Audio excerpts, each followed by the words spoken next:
परमराध्य परम वंदनीय सद्गुरुदेव पूजनीय संतजन, आज मैं आप सबों के बीच बड़े ही गूढ़ विषयों पर सत्संग सुनाने जा रहा हूँ। पूरा सत्संग अवश्य सुनेंगे।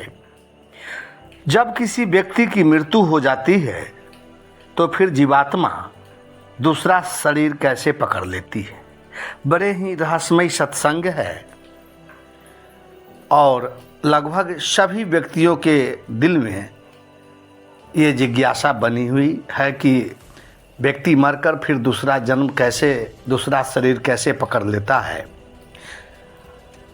इसे आप एक उदाहरण से भली भांति समझ सकते हैं।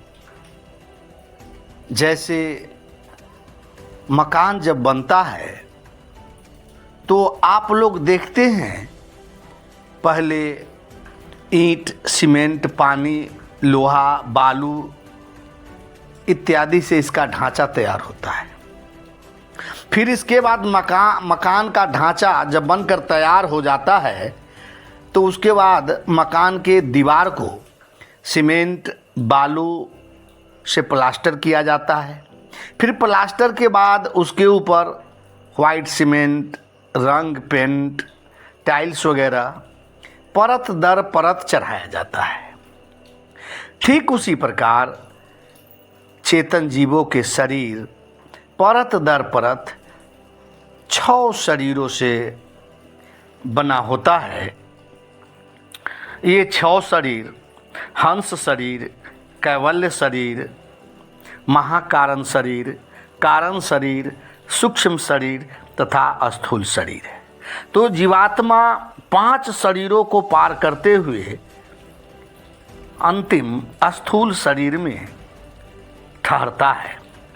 स्थूल शरीर की अवस्था है जागृत अवस्था, सूक्ष्म शरीर की अवस्था है स्वप्न अवस्था, कारण शरीर की अवस्था है अचेत अवस्था, इसे सुषुप्ति भी कहते हैं। महाकारण शरीर में होश तो हो जाता है लेकिन वहाँ संकल्प विकल्प नहीं रहता, सिर्फ प्रकाश होता रहता है।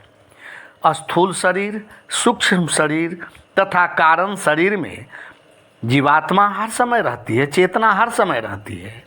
हे साधकगण, स्थूल शरीर जागृत अवस्था है और इसमें जीवात्मा हर समय संकल्प विकल्प करते रहते हैं। जो संकल्प विकल्प सूक्ष्म शरीर में होता है वही सूक्ष्म शरीर में स्वप्न के रूप में वह देखती रहती है। जब जीवात्मा कारण शरीर में चली जाती है तो वह अचेत हो जाती है, जो शून्य की अवस्था होती है। अध्यात्म तथा योग शास्त्र के अनुसार ये शरीर मुख्यतः 3 शरीरों से बना होता है: स्थूल शरीर, सूक्ष्म शरीर और कारण शरीर।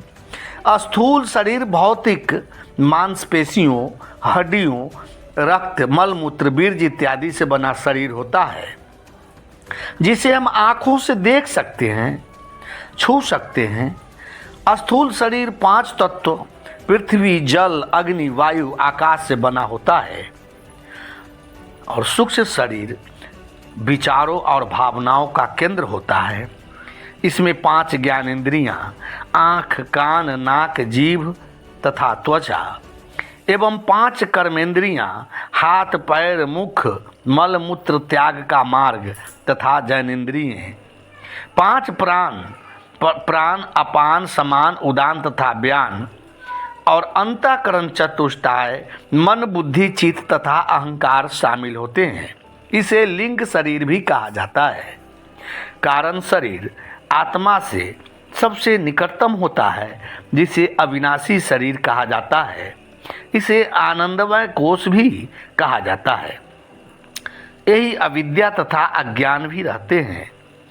जब आत्म साक्षात्कार होता है तो कारण शरीर का अस्तित्व समाप्त हो जाता है और मोक्ष की प्राप्ति हो जाती है। सत्संग का विषय था कि जब मनुष्य की मृत्यु हो जाती है तो जीवात्मा पुनः दूसरा शरीर कैसे धारण कर लेती है। हे साधकगण, जब व्यक्ति की मृत्यु होती है तो केवल स्थूल शरीर का ही नाश होता है, इसके पास 5 शरीर बचा ही रहता है। वैसे जीवात्मा की वास्तविक इच्छाएं मोक्ष की प्राप्ति होती है।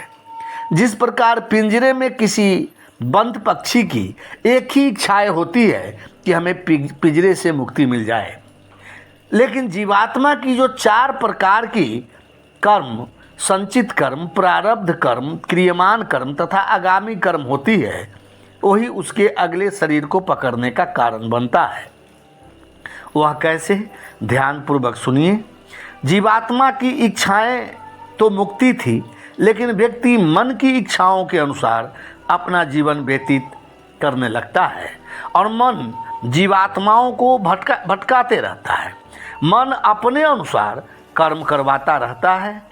जीवात्मा की इच्छाएं तो मुक्ति था, लेकिन मन उसे प्रकृति के साथ मिलाता है और जीवात्मा प्रकृति की सौंदर्य को जैसे ही देखना शुरू करता है, अपना स्वरूप भूल जाता है और प्रकृति के विभिन्न रूपों को देखकर अनेकों प्रकार की इच्छाएं उसे उत्पन्न होने लगती है कि हमें ये मिल जाए, वो मिल जाए, धन मिल जाए, पद मिल जाए, वैभव, प्रतिष्ठा मिल जाए इत्यादि की अनंत इच्छाएं प्राप्त करने को सोचती रहती है।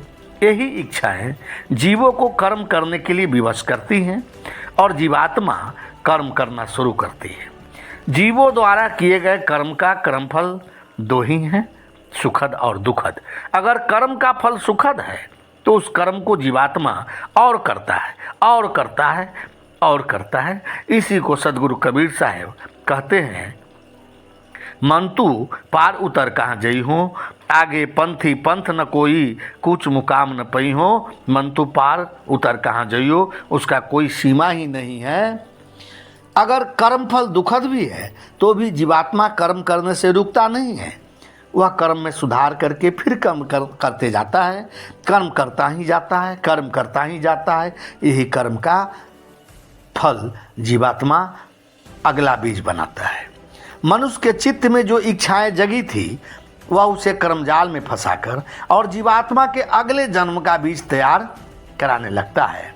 यही कर्मों के जाल सूक्ष्म शरीर के निर्माण का कारण बनता है और सूक्ष्म शरीर की ही जीवों को अनेकों जन्मों तक भटकाते रहता है। जब तक मोक्ष की प्राप्ति न हो जाए तब तक भटकते रहता है। यही संचित कर्म कहलाता है।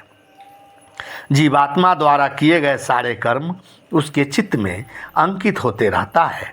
यही कारण है कि आप देखते होंगे छोटे छोटे बच्चे, चाहे वह पशु का हो, पक्षी का हो, मनुष्य का हो, वह बिना सीखे सेक्स की क्रिया करते रहते हैं। सेक्स की जिज्ञासा उसमें जगती रहती है। इससे साबित होता है कि वह पिछले जन्मों में वैसा कर्म किया था और वह कर्म उसके सूक्ष्म शरीर में समाहित होकर स्थूल शरीर तक आया है और अनेकों प्रकार के अनंत बीज जीवों के साथ सूक्ष्म शरीर द्वारा स्थूल शरीर में आता है, जो जीवों के गुण, स्वभाव इत्यादि से दिखाई देते रहता है। गौर से ध्यान देकर सुनिए। जीवों को पिछले जन्मों का जो संचित कर्म है उसे वह भोग रहा है और फिर अगले जन्म के लिए भी कर्म करते जा रहा है और अनंत बीज इकट्ठा करते जा रहा है। अब विचार करो कि यह श्रृंखला कभी भी रुक सकता है क्या? इसी के लिए समय समय पर सद्गुरु जीवात्माओं को उपदेश और ज्ञान देने आते रहते हैं।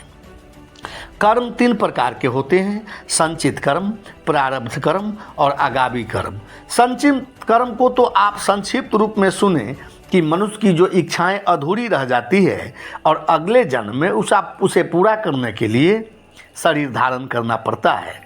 पिछले जन्मों में किए गए पुण्य और पाप कर्मों का जो संग्रह होता है और जिसे वर्तमान जन्म में भोगना पड़ता है, वह प्रारब्ध कर्म कहलाता है। पिछले जन्म के कर्मफल वर्तमान में भोग रहा है, लेकिन बिना कर्म किए कोई व्यक्ति रह नहीं सकता, तो कर्म करेगा ही। सबसे महत्वपूर्ण बात जानना है कि आगामी कर्म के बारे में यह क्रम ज्ञानियों के लिए। जो व्यक्ति यह जान लेता है कि मैं शरीर नहीं शुद्ध आत्मा हूँ, शुद्ध चेतना हूँ, हमें किसी चीज़ की आवश्यकता नहीं है, हमें किसी चीज़ की इच्छाएं शेष नहीं है, मैं पूर्ण हूँ, निष्काम हूँ, अनादि अविनाशी और नित्य हूँ, वैसे ज्ञानी व्यक्ति कोई भी कर्म करेगा वह निष्काम करेगा। क्योंकि ज्ञानी को भी कर्म तो करना ही पड़ेगा, लेकिन ज्ञानी भी अगर कोई पाप कर्म करेगा तो उसके चित्त में भी वह कर्म संचित हो जाएगा और वह बीज रूप में अगले जन्म में भोगना पड़ेगा, उसे फिर जन्म लेना पड़ेगा, मुक्ति नहीं प्राप्त कर सकेगा।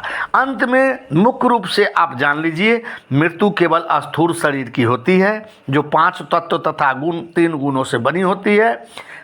स्थूल शरीर में किए गए शुभ अशुभ कर्म, इच्छाएं, वासनाएं स्थूल शरीर के नाश होने पर सूक्ष्म शरीर के चित्तवृत्ति में समाहित रहती है और अगले जन्म के कारण बनती है और वह अगला शरीर धारण कर लेता है। पिछले जन्म के कर्मफल के अनुसार ही अगला शरीर बनता है, उसे कर्म के अनुसार प्रारब्ध भोगना पड़ता है और फिर उसे शरीर में जो कर्म करता है वह फिर चित्त में समाहित हो जाता है, फिर अगले आने वाले शरीर में उसका बीज रूप में वो भोगना पड़ता है।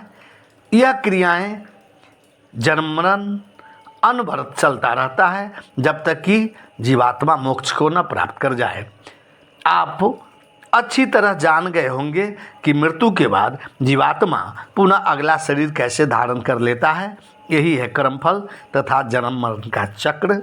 साहेब बंदगी, साहेब बंदगी, साहेब बंदगी।